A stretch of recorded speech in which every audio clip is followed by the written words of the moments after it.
Hai guys, Raffi di sini. Hari ini kita lanjutkan lagi materi kita, bagaimana menaklukkan soal-soal pilihan ganda, terutama yang berhubungan dengan grammar, reading, dan lain sebagainya. Oke, hari ini serfokus itu membahas tentang relative clause atau boleh disebut dengan relative pronoun ya. Jadi ada yang bilang relative pronoun itu juga boleh, relative clause itu juga boleh. Ya, itu. Enggak lagi tesis enggak ya, tapi kita bahas dulu tentang grammar tentang relative clause dan relative pronoun. Part 1, bagian pertama dulu.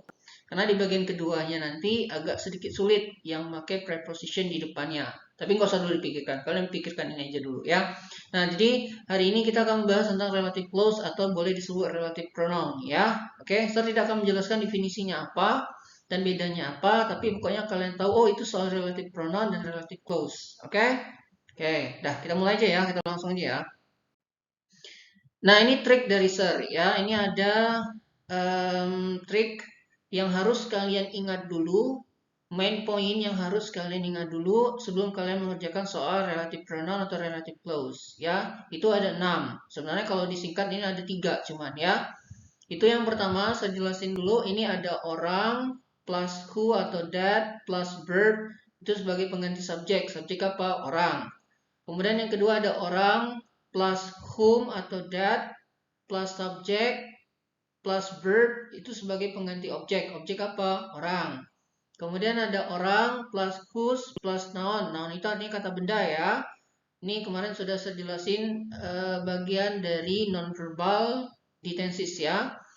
Nah itu sebagai pengganti kepemilikan. Kemudian ada hewan sama benda. Oke, itu plus which atau that plus verb itu pengganti subjek ya, pengganti subjek hewan sama benda. Kemudian ada hewan sama benda plus which atau that plus subjek plus verb. Ini sama aja, ya kan? Sama dengan pengganti objek. Apa? Hewan sama benda. Dan the last one itu hewan benda whose plus noun plus, noun itu kata benda itu sebagai pengganti kepemilikan. Kalau kalian mau lebih spesifik, ini kan sebenarnya ada 3 ini.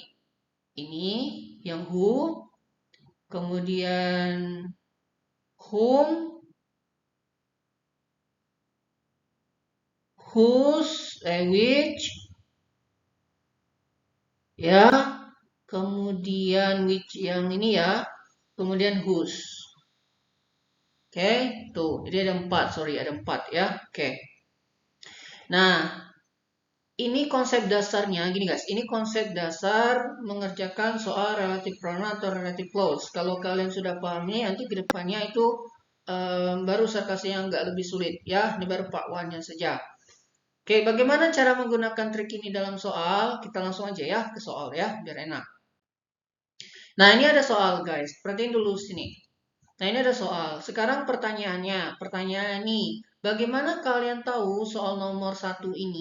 Kan soal itu nanti kan diacak, misalnya ada 50 soal atau dalam 100 soal, baik itu CAT, komputer, atau bisa jadi manual ya.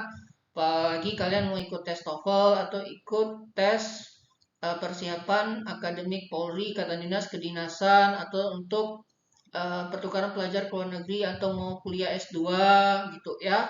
Itu kan ada TOEFL semua. Nah, ini caranya guys. Jadi kalian harus tahu dulu nomor 1 ini misalnya itu termasuk relative clause. Soal itu dikatakan jenis relative clause itu dalam pilihan ganda ini nih guys. Jadi lihat pilihan ganda itu kan ada which, ada who, ada whom, ada whose, ada that. Sedangkan di trik kan saya kasih seperti itu kan. Nah, jadi kalau pilihan ganda ini dengerin, kalau pilihan gandanya ada who, ada whom, ada whose, ada which, ada that, itu dinamakan relative pronoun atau relative clause. Paham? Sekali lagi, kalau pilihan gandanya ada who, ada whom, ada whose, ada which, ada that, berarti itu termasuk relative pronoun atau relative clause. Paham sampai situ? Oke. Ya. Nah, jadi gini, sudah. Oh, ini relative clause sudah tahu. Nah, cara mengelolanya, mengolah triknya gini. Ini yang di belakang ini guys, yang di ujung ini buang. Karena soalnya kepanjangan. Ini yang di depan ini buang. Jadi soal kamu tuh ini, soal kalian tuh ini. Nah, ya, a person bla bla bla always does. Oke? Nah, langkah pertama kalian evaluasi dulu yang di belakang. Ya, ini ada kata always. Always ini dinamakan dengan adverb of frequency.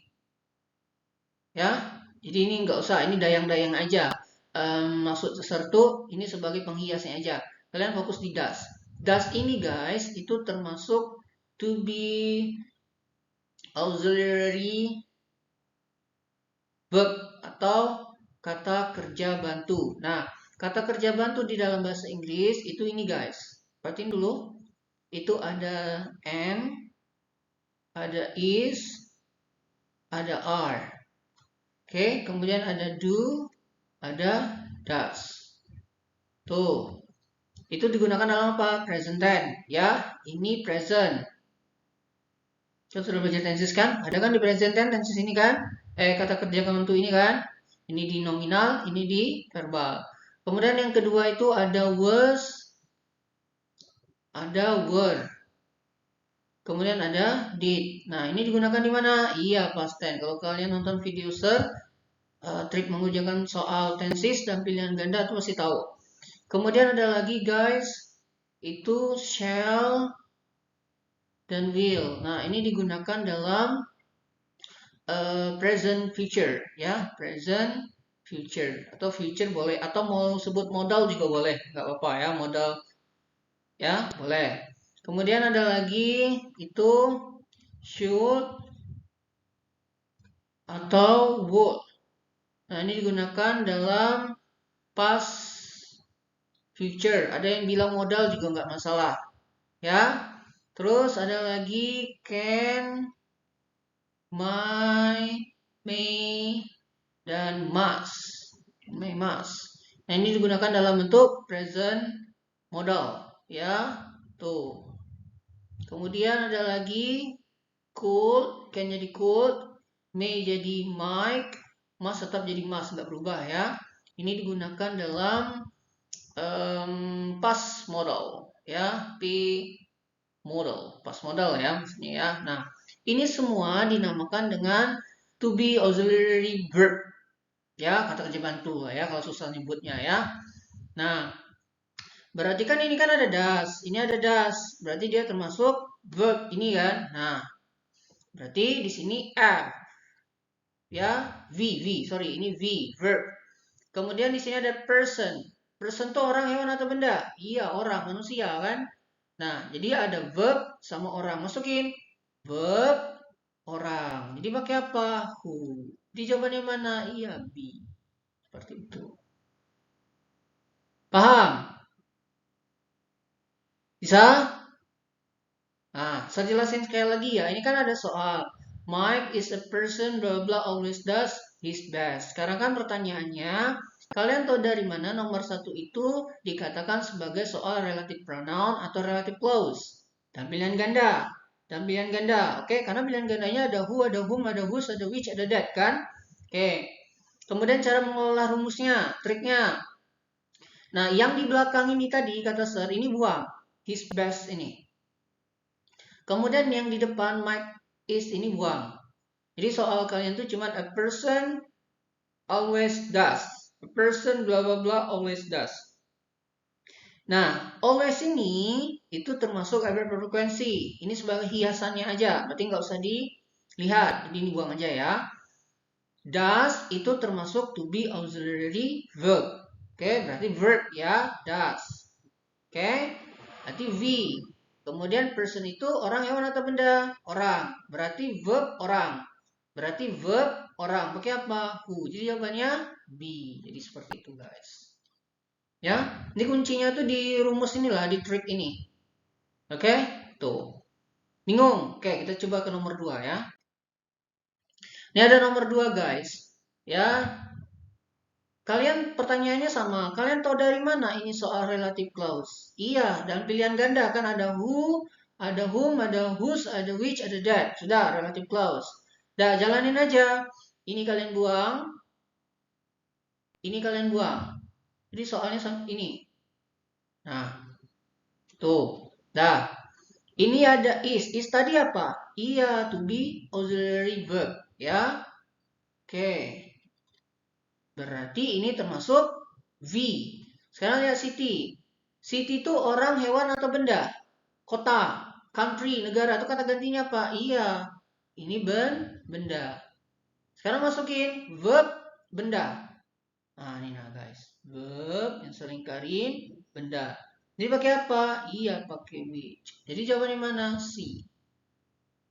Sir, kenapa jawabannya nggak that? Kan ada that, sir. Utamakan dulu which. Kalau nggak ada which, baru that. Gitu. Paham ya? Nah, saya kasih tahu lagi. Ada cara lainnya ya, guys. Ini.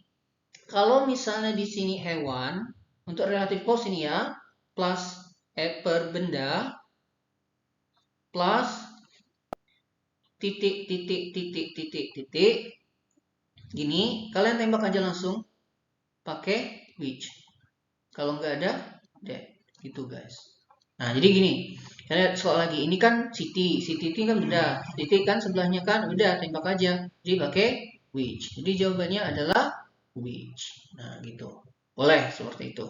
Nanti ada satu lagi, itu dibalik. Gini, perhatiin dulu. Titik, titik, titik, titik, plus hewan. No, sorry. Bukan hewan. Noun.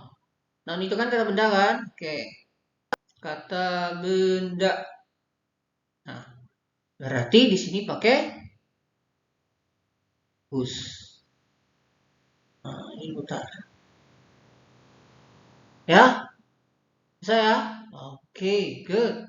Terserah kata bendanya apa, misalnya house, a home, horse, car. Ya, kalau titik kata benda. Kita lihat nanti di soal. Oke, lanjut dulu ya. 3. Nah, di nomor 3, kalian tahu ini soal apa? Ya, relative clause dari mana? Ya, pilihan ganda. Jalanin aja. Nah, jadi ini yang kalian jalanin. Selingkarin aja ya. Sepetakin. Nah, ini nggak usah dilihat lagi. Ferrari is ini nggak usah. Sertanya, I itu termasuk apa? Iya, subjek. Good. Subjek dalam bahasa Inggris ada berapa kemarin? Iya, 7. Ada I, ada you, ada they, ada we, ada she, ada he, ada it. Nah, itu subjek. Atau nama orang. Misalnya, George itu boleh. Smith itu boleh.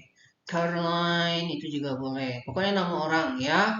Ani, Budi, Anita, terserah. Itu nama orang berarti dia masuk juga sebagai subjek. Oke, somebody, anybody, everyone, everybody itu juga subjek ya. Oke, sekarang berarti ini subjek. Berarti sebelah subjek itu verb. Berarti di sini subjek plus verb. Kalian lihat car. Car itu orang, hewan, atau benda? Benda. Masukin? Iya, jawabannya apa? That. Ini. Nah, lihat di sini nih. Subjek plus verb, benda berarti pakai which. Atau yang kata Sir tadi, kalau misalnya di sini benda per hewan plus titik, titik, titik, titik, pakai apa? Iya, pakai which. Atau that. Gitu. Udah, which aja jawabannya gitu, guys. Ya? Number 4. Nah, ini yang kata Sir tadi. Ini kan, ini nggak usah. Oke, ini soalnya ini. Nah, nih. Car itu apa guys? Iya, kata benda. Good, ini kata benda. Ini orang. Jadi jawabannya yang mana? Nih, benda, orang. Dia pakai whose. Ini jawabannya adalah whose. Atau yang kayak tadi. Nah, ini tadi. Titik, titik, titik, titik. Plus noun. Atau kata benda. Ya. Nah, kan car ini kan kata benda. Nah, sudah. Berarti ini titik-titik kan? Ya udah, bus jadi jawabannya. Seperti itu. Kebalikan dari which tadi. Ya? Oke. Number 5. Gimana number 5? Ini tahu ya. Ini soal relative clause karena pilihan ganda. Ada can. Can itu termasuk apa tadi? Verb. Oke. Person itu orang. Ini pakai apa? Iya, pakai who. Good. Nih. Verb. Orang. Who. Saya. Oke, siap. Number 6. Was masuk apa tadi? To be auxiliary verb. Berarti ini verb. Oke. Kita lihat city-nya aja. Ini buang. Ini benda. Berarti pakai? Iya, pakai which. Good. Atau yang cara kedua tadi ya. Cara lainnya. Kalau di sini hewan plus atau benda plus titik dia pakai which. Iya, ini jawabannya B. Jadi seperti itu. Number 7. Nah, oke. Gimana number 7? Ya, ini ada he ya. Ini relative clause tahu dari pilihan ganda ya. Nah, ini ada he itu apa? Ya, subjek. Berarti sebelah subjek itu ada verb. Papi. Papi itu orang, hewan, atau benda? Hewan. Papi itu kan anak anjing. Oke. Berarti jawabannya apa? Nih, lihat. Ada subjek, ada verb, benda. Berarti pakai which. Ada pilihan ganda which? Tidak ada. Jadi baru pakai that. Ini. Ya. Nah, ini kata ser nanti ada pakai with whom, for whom misalnya ya, itu udah pakai preposition di depan relative clause. Nanti itu saya jelasin juga gimana caranya. Pokoknya dasarnya dulu dapat ya. Kemudian ada nanti relative adverb, jadi itu ya, kata ganti keterangan misalnya kayak where, why, when ya. Tuh, itu yang ini dulu, oke? Number 8. Tahu kan relative clause dari pilihan ganda? Sudah paham. Ini ada we itu termasuk subjek. Berarti subjek plus verb. Sofa. Sofa itu apa? Benda. Jadi jawabannya apa? Iya, which. Ini jawabannya which. Mana which yang nggak ada? Nanti pakai that. Itu. Itu cara yang kedua tadi ya. Hewan, benda plus titik-titik. Jadi pakai which. Jadi seperti itu. Number 9. Nih, ede pernah saya bilang? Iya, benar. Good. Alice in Wonderland. Ini orang, hewan, atau benda? Iya, orang. Jadi pakai apa? Iya, pakai who. Nih, verb orang who. Seperti itu, ya. Oke, the last number. Ini is tadi apa? Iya, to be auxiliary verb. Nah, di verb ya, nanti V. Own, ini nggak usah lihat lagi. Bibi kalian tuh orang, hewan, atau benda? Iya, manusia, orang ya. Jadi pakai apa? Iya, pakai. Nah, jadi seperti itu guys. Ya, jadi konsepnya itu ilmunya di sini. Ini dulu yang kalian pelajari. Nah, so dari mana ini relative clause? Dalam pilihan ganda. Oke? Jangan lupa like, comment, and subscribe. Kalau ada pertanyaan, boleh tinggalkan pertanyaannya di kolom komentar. Nanti saya jawab ya. Oke? Terima kasih untuk pertemuan hari ini. Saya Saralfi. See you next time.